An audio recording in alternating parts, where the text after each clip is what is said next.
My channel Sunaina Dogra. I am your social studies teacher and I am going to continue with the chapter 17 class 10 Gujarat board social studies. Over here we are learning about poverty and unemployment. In the last topic I have discussed about what is unemployment and the 6 types of different unemployments that are seen in our country. Now we are going to start with the topic proportion of unemployment in India. What is the proportion of unemployed people in India?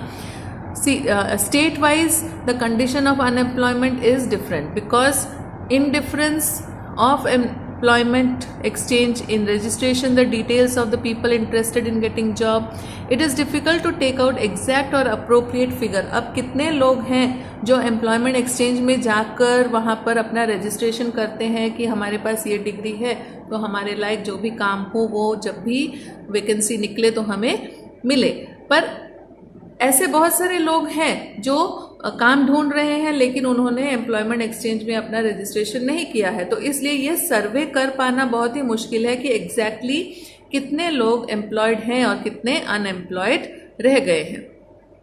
Still, on the basis of figures of Labour and Employment Ministry of India and National Sample Survey, we get an idea of how many unemployed people are present in our country. So according to this, in 2011 जब counting हुई थी तब पाया गया था कि 116 million people were in search of employment. तो 116 million people India में रहने वाले लोग 2011 तक काम ढूंढ रहे थे.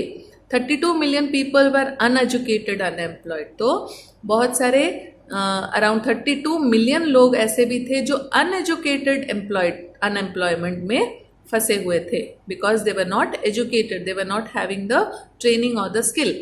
And 84 million were educated unemployed, मतलब वो उनके पास डिग्री है लेकिन काम नहीं है. Approximately 4.70 crore people of 15 to 24 age group were unemployed. तो ये जो सर्वे 2011 में किया गया उसमें ये सारी फिगर्स का पता चला. Now, according to the Survey of Labour Bureau of 2013-14, the rate of unemployment in India was observed to be 5.4%, and in Gujarat per 1,000 people 5.4%.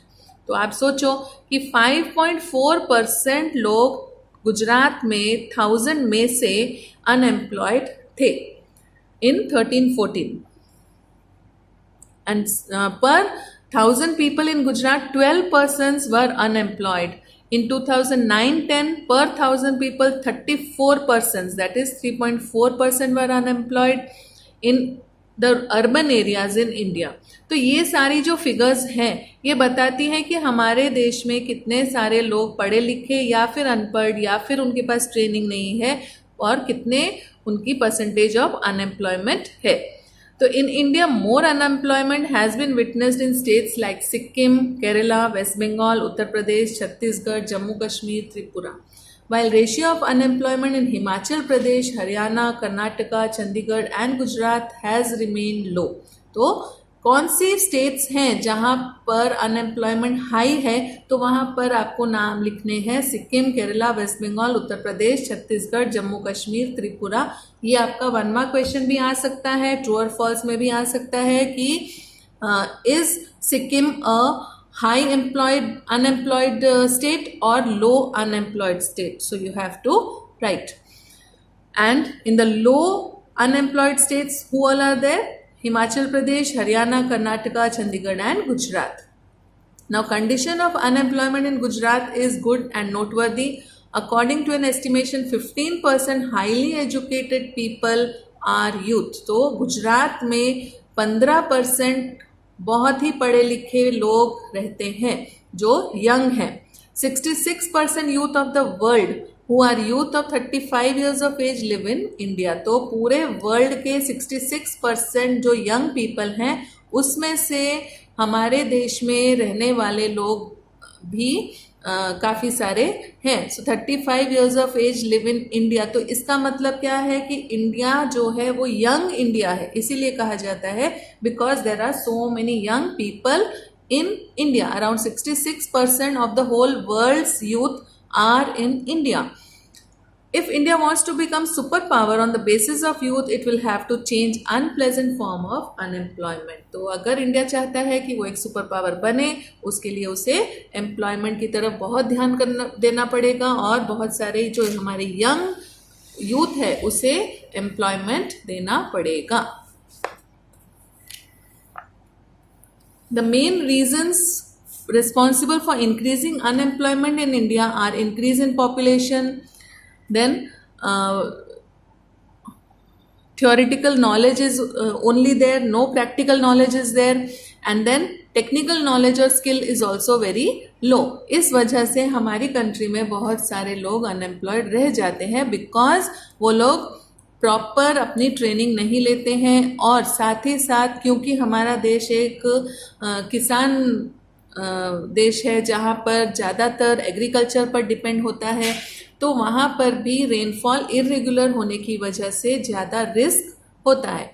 And the agricultural sector has to face a lot of problems, and then there is lack of alternative employment. The people don't get proper employment because they don't know any other work.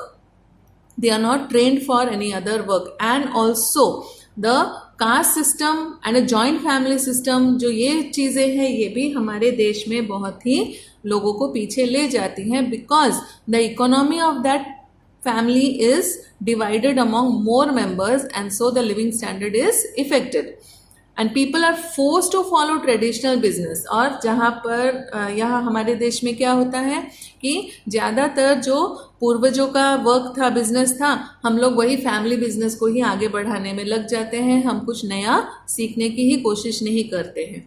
तो हमें उस वजह से भी बहुत सारी दिक्कतों का सामना करना पड़ता है because the industry development becomes low and the rate of saving tendency also becomes low. Thus, decrease in rate of capital creation was found. So, capital creation, capital का मतलब है यहाँ पर money. So, money को increase करने के लिए बहुत ही कम chances मिल रहे थे, and that is why the unemployment is seen more in our country. So, with this, we come to an end of this one topic. And in the next topic, we are going to learn about efforts to reduce unemployment. What efforts government has taken up to reduce unemployment. Please do like and subscribe.